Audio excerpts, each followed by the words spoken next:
Hello, magandang gabi mga kasari-sarites ko dyan.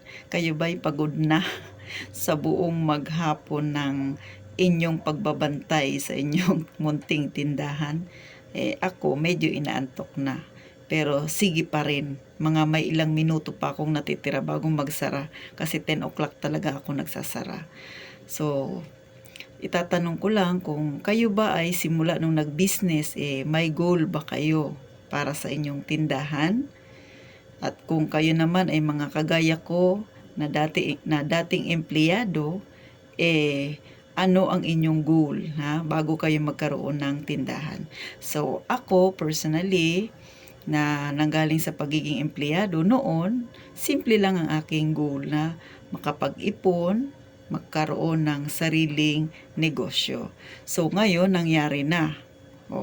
Siyempre, may panibago na naman tayong mithiin sa ating buhay. 'Di ba? Ang magkaroon ng panibagong pangarap na sana matupad. Ano ba 'yun? Sa akin, ang gusto ko lang makapag-ipon para sa pagtanda ko, hindi naman ako kailangang manghingi sa anak ko. 'Di ba? Hangga't maaari ngayong malakas pa ako, ayokong dumating doon sa panahon na yun na manghihingi ako ng pangkain ko pag ako'y tumanda na. Next, makapag-ipon kung sakaling magkasakit ako, may mahuhugot ako para hindi ako aasa kahit kanino. So, yun ang pangalawang goal ko.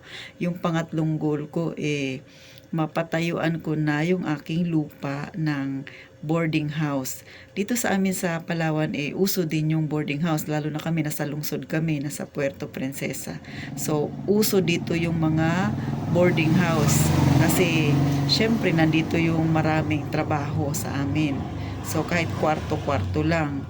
Kasi nga, maganda siyang business na pag tumanda ka na, kung hindi ko na kayang magbantay ng tindahan, kahit paupo-upo na lang, di ba? Kahit paupo-upo na. Ganun lang kasimple ang aking pangarap. Sa ngayon kasi, lupa lang talaga siya. Binabayaran ko siya ng tax taon-taon, pero wala pa siyang bahay. Maliit lang siya. Pero, kung loloobin ng Panginoon, mapatayuan ko. Yun lang yung aking pangarap. At saka syempre nangangarap din ako na kung sakaling hindi man alam kung darating yun, 'di ba? Na mawala man tayo dito sa mundo, may maiiwan ako sa anak ko, 'di ba? Hindi naman siya magiging kawawa. Syempre, lahat ng mga magulang ganun. So sa akin, ngayon pa lang na may tindahan ako, paunti-unti gusto kong makapag-ipon. Meron naman, pero syempre ang pag-iipon naman hindi yan minamadali. 'Di ba? Kung ano lang yung kaya ng tindahan mong ipunin. Kasi syempre kung iuubos mo naman yung pera mo, yung tubo mo sa pag-iipon, wala ka nang ipapaikot sa tindahan mo.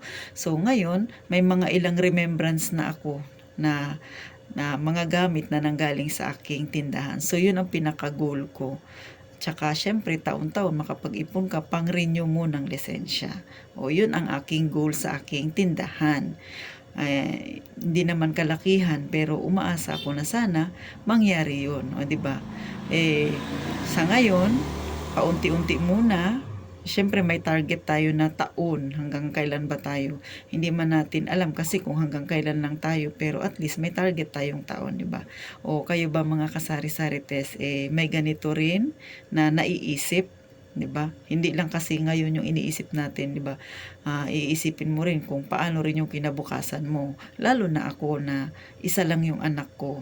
Syempre, pag hindi ko naman iniisip na pag tumanda ako, isasandal ako sa kanya. So, ngayong malakas pa ako, kailangan kong kumayod para rin sa sarili ko. At saka kung sakaling mawala, may maiiwan ka sa iyong anak, di ba? Hindi ko lang alam kung yan din yung goal ninyo sa buhay.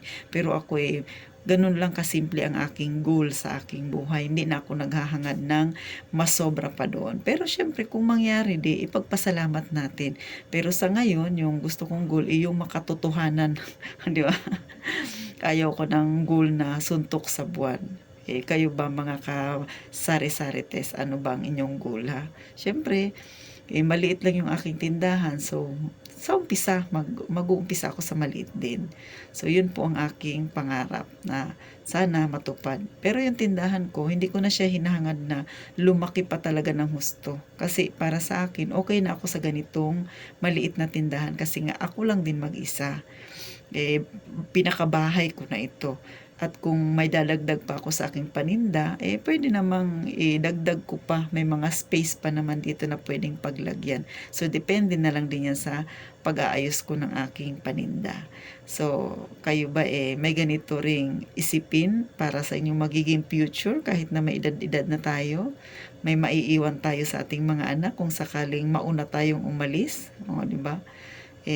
Nasa sa inyo rin po. Pero sa totoo lang, maganda yung may target goal ka sa iyong buhay. O kung ano man ang iyong pangarap, diba? Kasi hindi naman habang buhay malakas tayo. So ngayon pa lang, kailangan din nating mag-ipon para sa sarili natin, ha? Hindi naman pwedeng umasa tayo sa anak natin, di ba? Siyempre, kung magkakaroon din yan ng sariling pamilya, di ba? So ako, personally, ganun yung iniisip ko para sa aking sarili at syempre para rin sa aking anak na makatulong din ako sa kanya kung sakali dumating yung pagkakataon na kailangan niya ang tulong ko. So, kayo ba may naiisip na kayo? So, sana po nabigyan ko kayo ng konting payo o inspirasyon na magkaroon din ng goal. Kung meron na kayong ganito, share nyo naman din sa akin, ha? Paki-comment naman sa baba, ha? Para mapag-usapan natin. Malay mo maganda rin yung i-comment mo sa akin, di ba? Pwede ko siyang pag-aaralan at pwede ko ring i-apply sa aking buhay. So, maraming salamat po sa inyong pakikinig, sa inyong panonood. Sana ay suportahan nyo pa po ang aking munting YouTube channel. So, paano? Sa susunod muli, ha, magkita-kita po tayo sa aking sa sunod na i-upload. Maraming salamat at mag-iingat po tayong palagi.